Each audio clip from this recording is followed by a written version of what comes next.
আসসালামু আলাইকুম এভরিওয়ান, আমি ডেইজি নরসিংদী থেকে divine art and mom channel থেকে সবাইকে স্বাগতম। আশা করি কাছে বা দূরে যে যেখান থেকে অবস্থান করছেন বা আমার ভিডিও দেখছেন, আল্লাহর অশেষ রহমতে সবাই ভালো আছেন, সুস্থ আছেন, হেফাজতে আছেন। আমিও আমার পরিবার নিয়ে আলহামদুলিল্লাহ ভালো আছি, সুস্থ আছি। কিন্তু সত্যি বলতে মন মানসিকতার দিক থেকে যে একদম ভালো আছি তা না। দেশের এই পরিস্থিতি দেখে সব কিছু মিলিয়ে কদিন ধরে মনটা ভালো নেই। প্রাকৃতিক দুর্যোগে দেশে প্রায় ৫-৬টি জায়গায় পানির নিচে। যতবার ফেসবুকে যাই ততবারই এই বন্যার্তদের কষ্ট দেখে বুকটা কেঁপে ওঠে।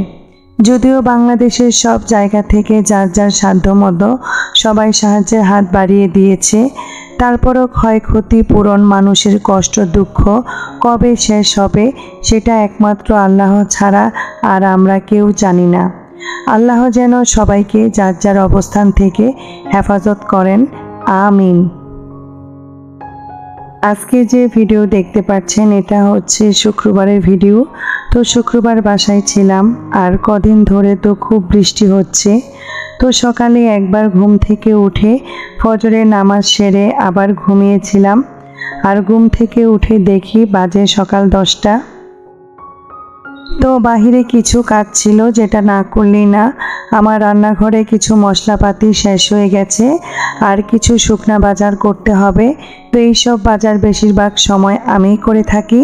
যেহেতু ঘুম থেকে উঠতে দেরি হয়ে গেছে আর 2 ছানাপোনাও ঘুমাচ্ছিল, তাই ওদের আর ঘুম থেকে ডাকিনি। ওদেরকে ঘুমের মধ্যে রেখে আমি আর আপনাদের ভাইয়া একটু বড় বাজার গিয়েছিলাম। সংসারের জন্য কিছু বাজার সদাই করে নিয়ে এসেছি।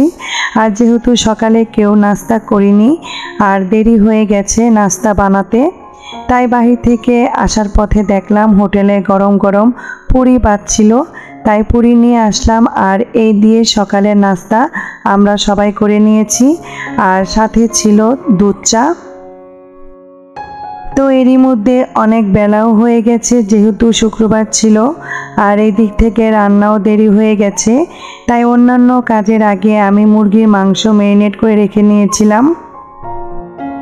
আর এই তো এই দিক থেকে আমি যা যা মশলাপাতি নিয়ে এসেছিলাম এগুলো কাচের জারগুলোতে আমি রেখে নিচ্ছি। আমি সব মশলা অল্প অল্প করে নিয়ে এসেছি। আমরা সবাই জানি গরম মশলার দাম কত বেশি। যখন দাম কম ছিল তখন দেখা গেছে বেশি করে নিয়ে আসতাম, তো এখন দেখা গেছে সব জিনিসেরই দাম বেশি, তাই আমার যতটুকু প্রয়োজন ততটুকুই কিনে নেই। তো আমার আম্মু একটা কথা সব সময় বলতো, যখন যেমন অবস্থা তখন তেমনভাবেই মানিয়ে নিতে হবে, এতে কোনো লজ্জা নেই। তো আজকে আম্মুর কথাটা খুব মনে পড়ছে। একটা সময় দেখা গেছে সব কিছু বেশি বেশি আনতাম আর নষ্ট করতাম, আর এখন দেখা গেছে কিছু নষ্ট করলে কষ্ট লাগে।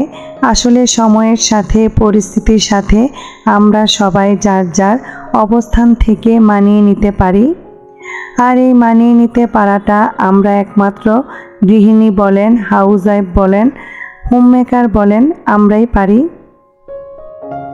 তো যারা এই মুহূর্ত থেকে আমার আজকের ভিডিওটি দেখা শুরু করেছেন তারা প্লিজ একটি লাইক দিয়ে আমার পুরো ভিডিওটি কন্টিনিউ করবেন। আর এখনও যারা আমার চ্যানেলটি সাবস্ক্রাইব করেননি প্লিজ আমার চ্যানেলটি সাবস্ক্রাইব করে আমার চ্যানেলের পাশে থেকে যেতে পারেন। তো ভিডিওর সম্পর্কে দেখা গেছে আমার আর কিছুই বলতে ইচ্ছে করে না। ওই যে বললাম মায়া খুবই ভয়ঙ্কর, এর আগের একটা ভিডিওতে বলেছিলাম। তো ওই মায়ার টানেই দেখা গেছে চ্যানেলে আসা, মানে ভিডিও করা। তো 1 বছর কিন্তু প্রায় শেষের দিকে, এখনও 500 সাবস্ক্রাইবার হয়নি। তো এটা আমার কাছে খুবই কষ্টজনক। আমি কিন্তু সবার ভিডিও দেখি, অনেক সময় দেখা গেছে সময়ের অভাবে ঠিক সময় দেখতে পাচ্ছি না বা দেখতে পারি না, কমেন্টস করতে পারি না, কিন্তু একটা লাইক দিয়ে আসি। ভিডিওটা যতটুকু ফুল ওয়াচ না করলেও দেখা গেছে 2-3 মিনিট 4 মিনিট দেখি নেই। তো আমি যেহেতু ফুল ওয়াচ করতে পারি না সেখানে আমি কি কমেন্টস করব বলেন, তাই দেখা গেছে আমি ওইভাবে কোনো কমেন্টস করি না। আর এখন দেশের এই পরিস্থিতি দেখেও ভিডিও আর বানাতে ইচ্ছে করে না। ভিডিও বানিয়ে কি করব বলেন? ভিডিও তো করতে কষ্ট হয় না, কষ্ট হয় ভিডিও এডিটিং করে ভয়েস দিতে। আর ভিডিও যখন আপলোড দেই, যখন দেখি কোনো ভিউ হয় না, তখন আরও মন খারাপ হয়ে যায়। মাঝে মাঝে মনে হয় আর চ্যানেল নিয়ে কাজ করব না। আর আমার মনে হয় এমনিতেও ভিডিও করা ছেড়ে দিতে হবে। দেখা গেছে আজানকে ওইভাবে লেখাপড়ায় সময় দিতে পারছি না। ইচ্ছে আছে সামনের বছর তাকে একটা ভালো স্কুলে দিব। তো ইদানিং দেখা গেছে সব কিছুর পাশাপাশি আমার আজানকেও সময় দিতে হচ্ছে। তো মাঝে মাঝে আমার নিজেকে নিজের কাছে মনে হয় আমি রোবট হয়ে গেছি। তো এই দিক থেকে আমি রান্নাঘরের সব মশলাপাতি গুছিয়ে নিয়েছি। আর কিছু খেজুর, আম, কলা নিয়ে এসেছিলাম, সেগুলো এক এক করে গুছিয়ে নিয়েছি। আম প্রায় শেষের দিকে, তো বাজারে আমরুপালি দেখলাম। তো একটা ফলের দোকানে পেয়েছি, দাম একটু বেশি পড়েছে যেহেতু, তারপরও নিয়েছি। আমার খুব পছন্দের এই আমরুপালি। তো এই দিক থেকে আমি আম, কলা, খেজুর সব কিছু গুছিয়ে নিয়েছি। আর এই তো টেবিলটাও পরিষ্কার করে নিয়েছিলাম।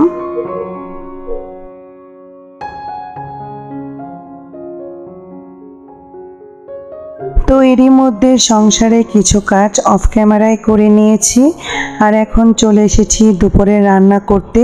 তো তেমন বেশি কিছু রান্না করিনি। দেখা গেছে শুক্রবার বাসায় থাকলে আমার দুই ছানাপোনারা বায়না করে দুপুরে এটা রান্না করতে, সেটা রান্না করতে। তো আজকে ছানাপোনাদের আবদারে কিছুই করিনি, নিজের ইচ্ছে মতোই রান্না করেছি। আর এতেও দেখি ছানাপোনারা মাশাআল্লাহ খুব খুশি হয়েছে।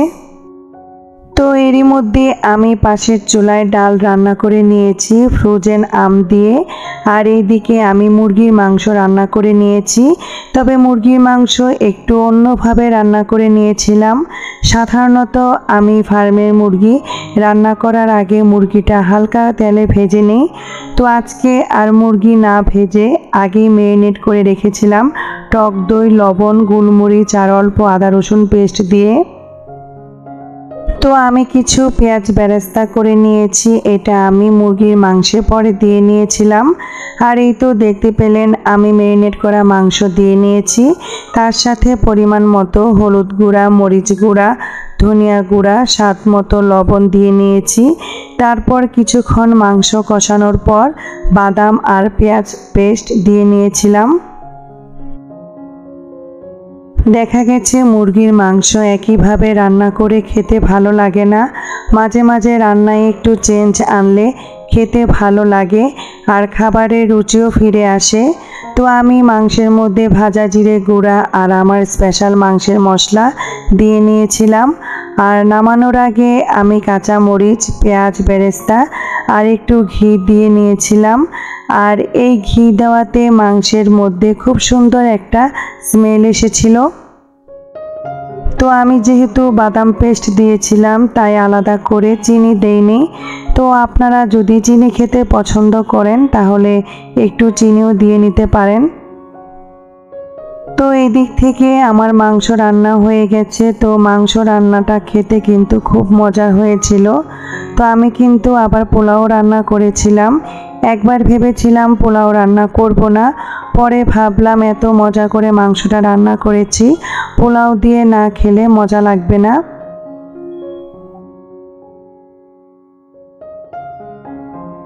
তো এই দিক থেকে আমার মেয়ে আম দেখে বলছিল আম দিয়ে আইসক্রিম বানাবে। তো সে কি করেছে, আম, চিনি তারপর দুধ একসাথে করে নিয়েছে।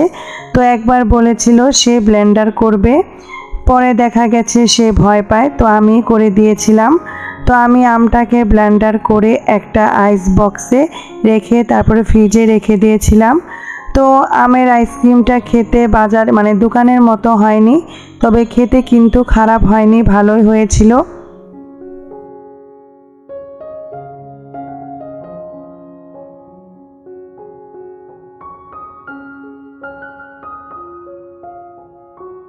তো এই দিক থেকে দুপুরে রান্না প্রায় শেষ করে আমি ফ্রেশ হয়ে নিয়েছিলাম, মানে গোসল করে নিয়েছিলাম।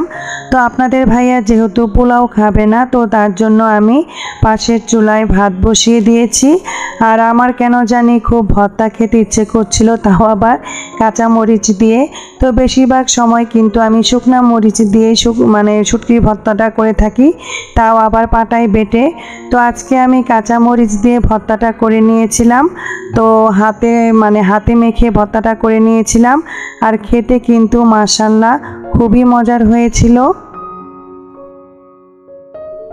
তো এই দিক থেকে আমি শুটকির ভর্তাটা বানিয়ে নিয়েছি। আর এরই মধ্যে আপনাদের ভাইয়া আর আজান নামাজ পড়ে বাসায় চলে এসেছে।